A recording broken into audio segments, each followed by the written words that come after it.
it is, Warner Brothers Black Sabbath, or Black Sabbath released by Warner Brothers. We sold our souls for rock and roll. First greatest hits compilation album, released in 1976, I believe.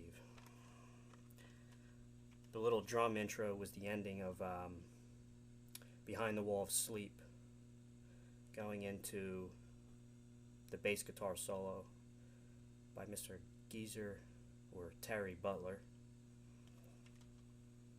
which was the song Bassically, taken from the debut album Black Sabbath, 1970.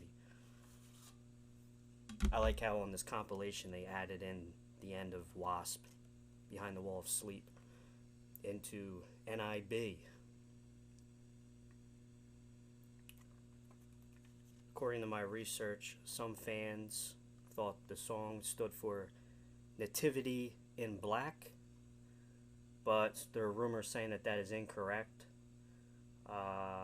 Some people think that the album or the song was about the devil or Lucifer falling in love with a woman. And as we know, the devil was an immortal man or a god falling in love with a human. So the song's like a love story.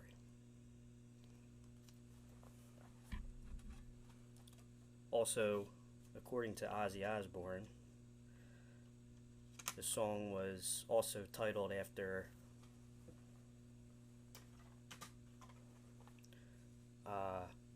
Bill Ward's beard because it was pointy and it looked like a pen nib. I'm not sure what that is, but a pen nib, like a pen, I guess, and it was pointy, his goatee. Warner Brothers Black Sabbath release on cassette, 1970.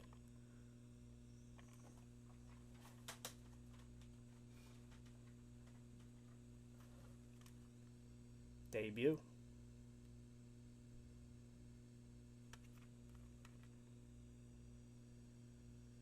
Sounds like Geezer Butler was using a bass wah, maybe even an electric guitar wah on the track.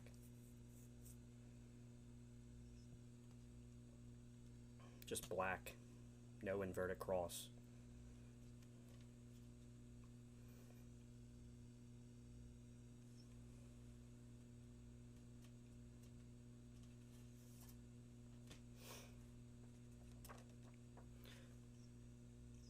So again, the bass guitar solo in the beginning, I believe, was called Bassically, and then going into the riff, and when the band comes in, that's N.I.B.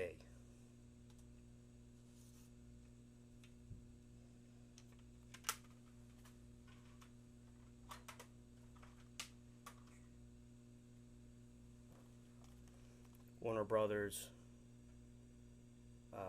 Deluxe Expanded Edition of the debut album Black Sabbath, 1970.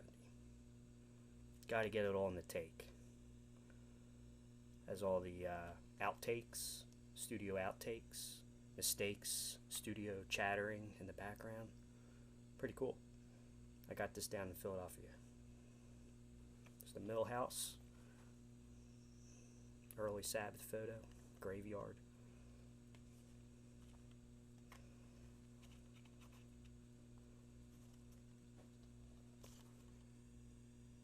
This looks like a single or an EP. Probably a single.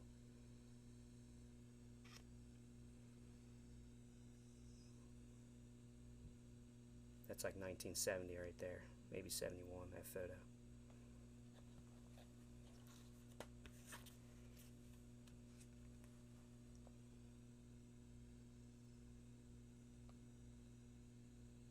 And as you can see, I'm wearing the album cover on my shirt, which I bought used. Believe it or not, I'm crazy. And the shirt, when I bought it, smells like the photo, if you know what I mean. It smells like musty fall leaves. It smelled like it was sitting in somebody's attic or shed in a box, not worn for years. Kind of eerie when I got it. There's the Mill House.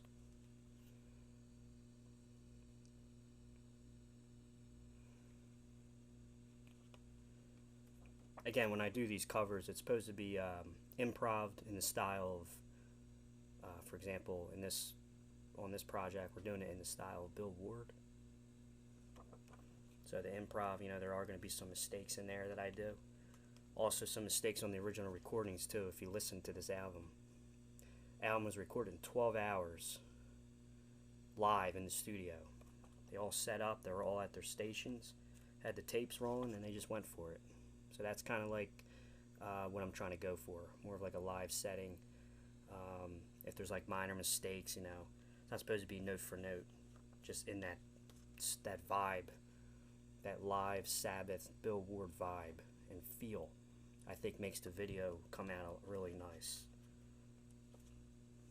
But of course people are going to bash me for saying, oh, you know, you messed up there, oh, Bill Ward didn't do that on that, you know, stupid stuff. Even if these guys are in the studio, they couldn't even recreate that same take ever again, you know what I mean?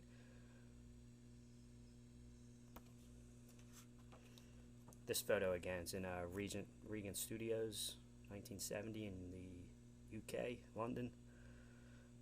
There's a photo out there online taken from this same session of Bill Ward behind his kit, which is the Ludwig Gray Ripple Oyster Pearl looking kit. I wish they put that picture in here, but they did.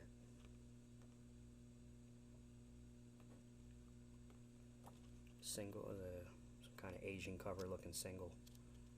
Wicked World, Iron Man, and Black Sabbath.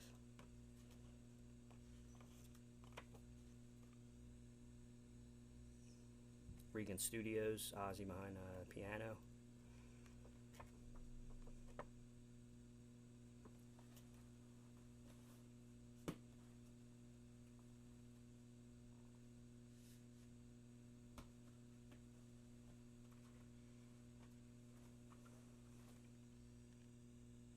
Greatest Hits, 1970 to 1978, the Ozzy years.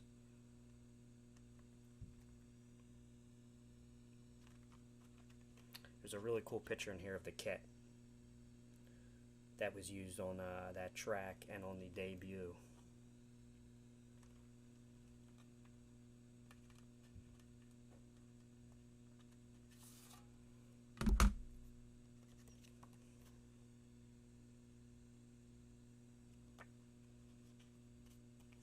There it is. That's the kit used on the debut album, I believe. It was a Ludwig 60s, between the early and late 60s, gray ripple or black oyster, blue oyster pearl looking color kit.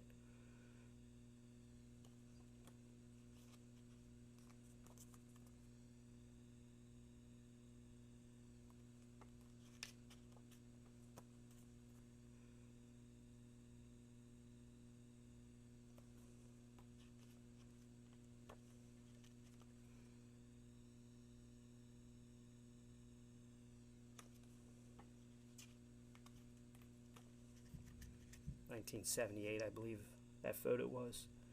Never Say Die tour.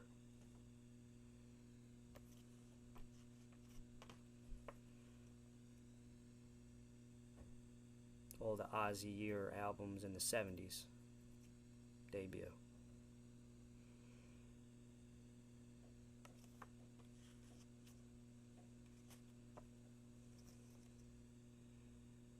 California Jam, April 1974. Regent Studios, this one over here, Geezer Butler.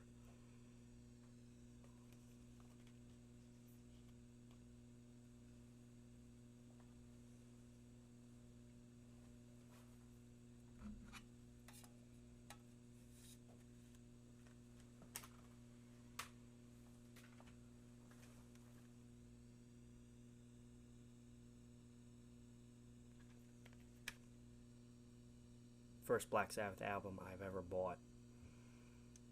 The Best of Black Sabbath. Awesome cover. Get that in the shot. Cool.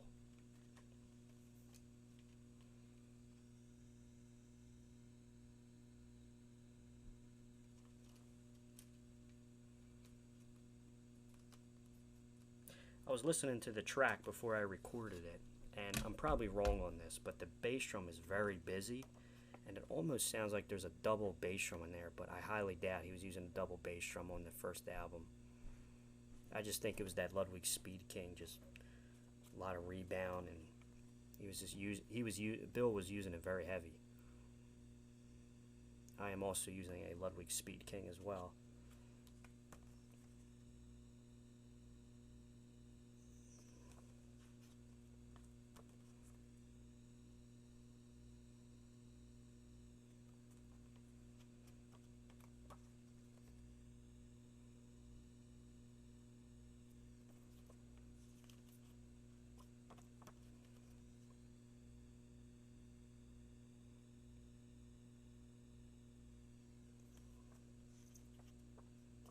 I always like this picture at the end, all the albums from 1970 debut album up here to the I believe is the 86 or 88, I think it was 86 album with Tony Martin on vocals.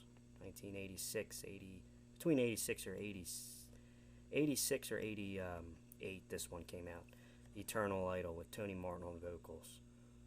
Unbelievable vocalist. A lot of people don't respect the Tony Martin years, but he was an unbelievable vocalist back in the day. Nobody liked him because everyone just known Sabbath as Ozzy or Dio, Ronnie.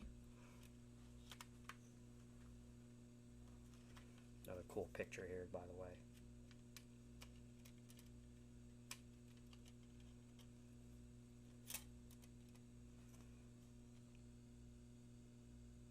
Holes in the ground in the shape of a coffin with the black angel.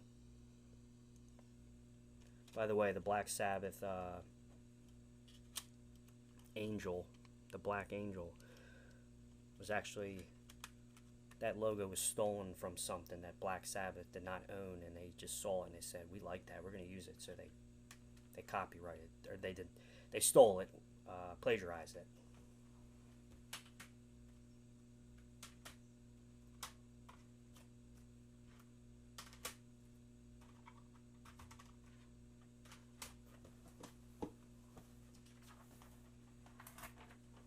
I think it was at a festival or something. Bill Ward's Ludwig front batter head on the Gray Ripple Oyster Pearl kit. Again, possibly the kit also used on Paranoid.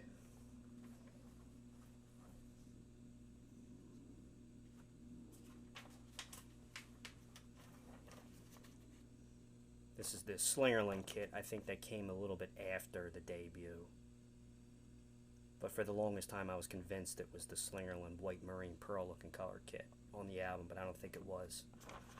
Go on YouTube, look up Black Sabbath Live, Black Sabbath 1970, War Pigs Live 1970, I believe Iron Man Live 1970, and Blue Suede Shoes 1970 is the only footage that I've seen online of Bill Ward using the Ludwig 60s Gray Ripple or Black Blue Oyster Pearl looking color kit.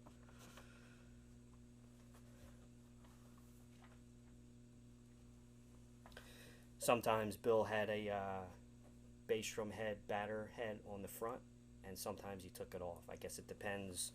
Whoa, I almost fell off the chair. I guess it depends where or what sound he was going for, the ambience of the room.